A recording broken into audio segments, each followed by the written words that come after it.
మీరు వర్తించాలి. మత్తు పదార్థాల నివారణకు ప్రతి ఒక్కరూ నడుం బిగించాలన్నారు నడిగడ్డ హక్కుల పోరాట సమితి అధ్యక్షుడు రంజిత్ కుమార్. గద్వాల్ పాత బస్టాండ్ వద్ద పోరాట సమితి ఆధ్వర్యంలో ఒక రోజు నిరాహార దీక్ష నిర్వహించారు. మత్తు పదార్థాల వాడకం పెరుగుతున్న నేపథ్యంలో యువత వీటికి బానిసలైతే కుటుంబాలు విచ్ఛిన్నం అవుతాయని అన్నారు. సమాజాభివృద్ధికి ఆటంకం కలిగించరాని అవుతారని అన్నారు. ఇక యువతను మత్తు పదార్థాల బారిన పడకుండా కాపాడేందుకు అవగాహన సదస్సులు ఏర్పాటు చేయాలన్నారు.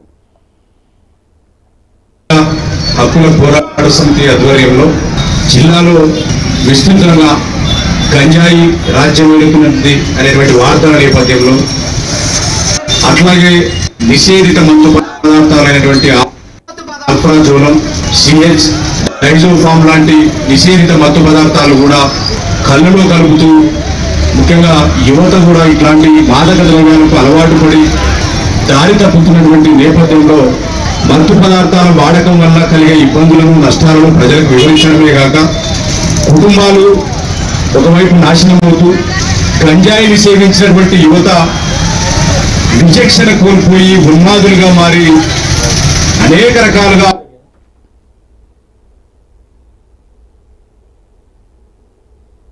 హైదరాబాద్లో ఈటెల